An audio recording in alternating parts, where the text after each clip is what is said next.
आपने भी देखा होगा कि पूजा पाठ करने वाले लोगों की जिंदगी बुरे काम करने वालों की तुलना में काफी कठिन होती है। यह आपने निश्चित रूप से सोचा होगा। इसलिए चलिए आपको इसका रहस्य बताते हैं। चलिए आपको पुराणों में वर्णित एक कहानी सुनते हैं, जो आपको बताएगा कि हर जीव को उसके काम के अनुसार फल मिलता है। अगर कोई अच्छे काम करता है तो उसे अच्छे फल मिलते हैं और बुरे काम करने वाले दुखी होते हैं। श्री कृष्ण ने बताया कि एक गांव में दो आदमी रहते थे।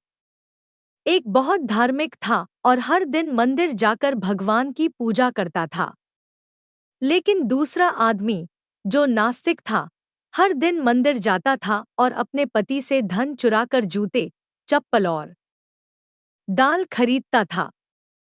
एक दिन गांव में भारी बारिश हो रही थी और मंदिर में एकमात्र पुजारी था।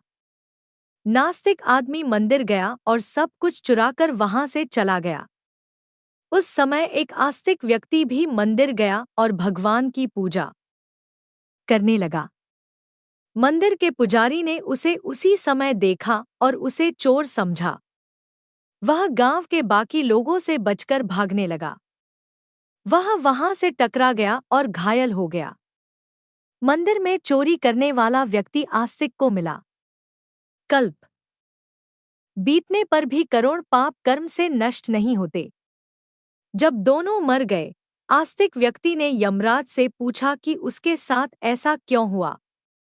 यमराज ने कहा कि अगर तुम पर झूठा आरोप लगाया गया तो तुम मर जाओगे, लेकिन तुमने अच्छे काम किए तो बच जाओगे। यमराज ने कहा कि उसके भाग्य में एक राजा बनना लिखा था, लेकिन उकसे ने अपने पापों के कारण वह सिर्फ एक छोटे से चोर बन गया। मित्रों, शास्त्रों में कहा गया है कि पाप कर्म के बिना भोगे गए करोड़ों का नाश नहीं होता। अगर कोई पाप करता है तो आज वह खुश हो सकता है, लेकिन कभी-कभी उसे अपने पाप का फल भुगतना पड़ेगा। यह भी एक कहानी है कि एक बहुत पापी व्यक्ति एक रास्ते से जा रहा था और उसे बहुत सारा सोना मिल गया। उसी रास्ते से एक अच्छे आदमी जा रहा था।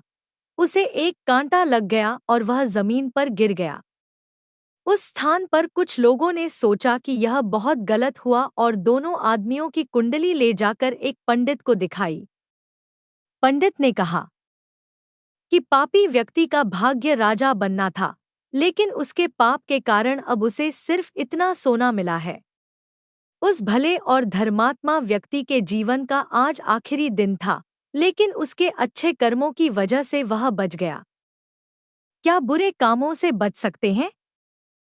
शास्त्रों में कहा गया है कि हर व्यक्ति को अपने अच्छे और बुरे कामों का परिणाम भुगतना होगा। नेक कामों से अच्छे फल मिलते हैं और बुरे कामों से बुरे फल मिलते हैं।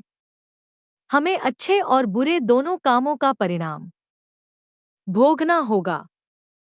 भगवान श्री कृष्ण ने भगवद गीता में कहा कि कर्म की गति को समझना आसान नहीं है। इसका अर्थ यह है कि यह समझना बहुत मुश्किल है कि किस जन्म में हमने क्या किया है और उसका क्या फल मिलेगा। यह संभव है कि आपने हजारों जन्मों पहले किया होगा जिस पाप के कारण आज आपको इतना बुरा हुआ है। इसके अलावा आप शायद अनजाने में कुछ गलत किया हो जिसके बारे में आपको पता नहीं है। क्या धोखा देकर किए गए पापों का परिणाम मिलता है? कर्म का सिद्धांत सटीक नहीं है। चाहे आप जानबूझकर करें या अनजाने में, अगर आप कुछ गलत करते हैं तो आपको उसका फल अवश्य मिलेगा। शास्त्र कहते हैं कि अगर आप अचानक आग को छुए तो आपका हाथ जलेगा ही।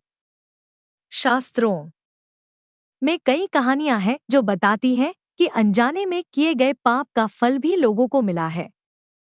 पांडवों के पिता महाराज पांडु की एक कहानी है कि उन्होंने एक हिरण को तीर मार दिया था। वे उस समय नहीं जानते थे कि एक ऋषि ने हिरण का रूप लिया था और उनको श्राप दे दिया था, जिसके कारण वे बाद में मर गए।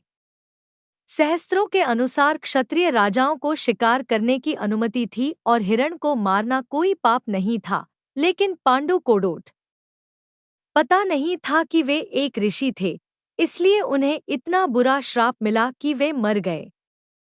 पाप से बचने के लिए क्या करें? श्रीमद् भगवद गीता में भगवान कहते हैं कि कर्म और उसके फलों को समझना बहुत कठिन है, लेकिन प्रत्येक व्यक्ति अपने कर्मों के फल अवश्य प्राप्त करता है। श्रीमद् भगवद गीता के अध्याय 18 में भगवान श्री कृष्ण ने कहा कि सभी धर्मों को छोड़कर मेरी शरण में आओ और मैं तुम्हें सभी पापों से मुक्त कर दूंगा।